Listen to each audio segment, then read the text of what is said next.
Corona virus नाम सुनते ही घबराहट सी हो जाती है और इसी बीच खबर आई है कि चीन के वुहान इंस्टीट्यूट ऑफ वायरोलॉजी में साइंटिस्ट ने चमगादड़ों में एक कोरोना वायरस लीनिएज को ढूंढ निकाला है। SARS-CoV-2 यानी कि कोविड-19 फैलाने वाले वायरस की तरह ही ह्यूमन सेल्स में एंटर ये कर सकता है वायरस। तो इस वीडियो में समझते हैं इस वायरस में क्या कुछ है, क्या कुछ जानकारी निकल कर सामने आ रही है और क्या ये ह्यूमंस को भी इन्फेक्ट कर सकता है, उनके लिए खतरनाक है, जानते हैं इस वीडियो में। मेरा नाम है सैयद सोबान, आप देख रहे हैं स्विच।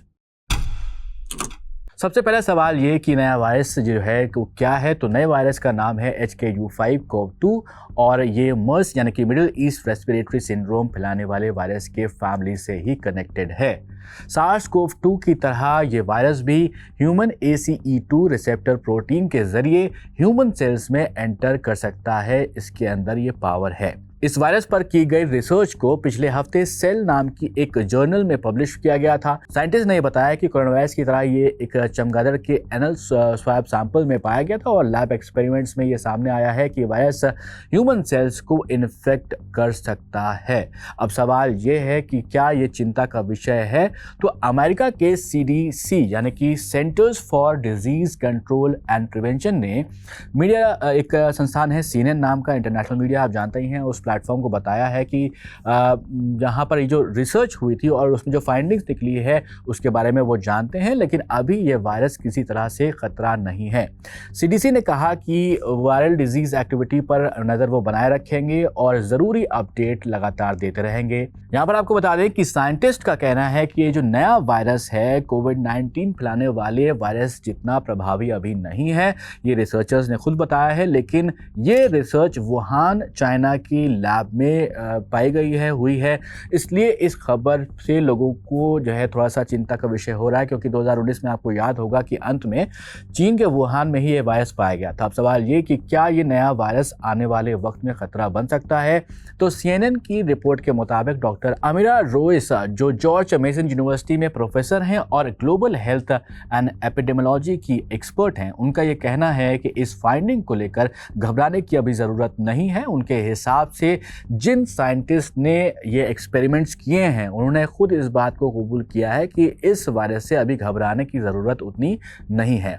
अब सवाल ये आता है कि क्या अगर ये वायरस फैल जाता है तो क्या इसके लिए दवाइयाँ पहले से मौजूद हैं। तो एक्सपर्ट्स का यहाँ पर मानना है कि जो एक्सपेरिमेंट्स किए गए हैं उसके दौरान ये पाया गया है कि जिन एंटीवायरल मेडिकेशंस ने SARS-CoV-2 पर असर किया था वो HKU5-CoV-2 पर भी प्रभावी हो सकते हैं। एक्सपर्ट्स का मानना है कि अगर लोगों को किसी चीज़ को लेकर चिंता करनी है तो वो उन कोरोना वायरसेस की चिंता करें जो पहले से इंसानों में जो कोल्ड जैसी बीमारी है और रेस्पिरेटरी इश्यूज़ हैं वो फैला रहे हैं, जिसमें कि 229E, NL63, OC43 और HKU1 जैसे वायरस हर सर्दी में लोगों को बीमार करते हैं। इसलिए हमें HKU5-CoV-2 की बजाय इन वायरस पर ध्यान देना चाहिए, ये एक्सपर्ट्स मान रहे हैं। एक रिपोर्ट के मुताबिक डॉक्टर फीब लास्ट्रो, जो कि कोलोराडो कॉलेज में मॉलिक्यूलर बायोलॉजी की प्रोफेसर हैं और molecular and cellular biology of viruses की राइटर भी हैं, उनका यहाँ पर एक कहना है कि इस वायरस को लेकर अगर देखा जाए तो अभी बढ़ा चढ़कर बताना सही नहीं है। उन्होंने ये भी कहा कि दुनिया में एवियन फ्लू जैसे मुद्दे जो है वो ज़्यादा चिंता का विषय है। साइंटिस्ट इस बात पर भी जोर दे रहे हैं कि लोगों को चमगादड़ जैसे जो जंगली जानवर है उनसे प्रिकॉशनरी तौर पर दूरी बनाकर रखनी चाहिए। चमगादड़ कई और ऐसे वायरस लेकर आ सकते हैं जो इंसानों के लिए खतरनाक हो सकते हैं, इसलिए हमें उनसे दूरी बनाकर रखनी चाहिए। तो कुल मिलाकर अगर देखेंगे तो HKU5-CoV-2 को लेकर घबराने की अभी ज़रूरत नहीं है, लेकिन ये एक्सपेरिमेंट हमें ये दिखाता है कि कोरोना वायरस जैसे जो वायरसेस हैं चमगादड़ों में मौजूद अभी भी हैं और फ्यूचर में ये स्पिल ओवर की संभावना भी रखते हैं। हालांकि अभी तक इस वायरस से दुनिया में किसी भी इंसान को खतरा नहीं हुआ है, वो इन्फेक्ट नहीं हुआ है, ऐसी कोई खबर नहीं मिली है और एक्सपर्ट्स का मानना है कि फिलहाल ये पब्लिक हेल्थ के लिए कोई भी बड़ा खतरा नहीं है। फिलहाल इस वीडियो में इतना ही। ऐसे ही वीडियोस के लिए आप देखते रहिए स्विच।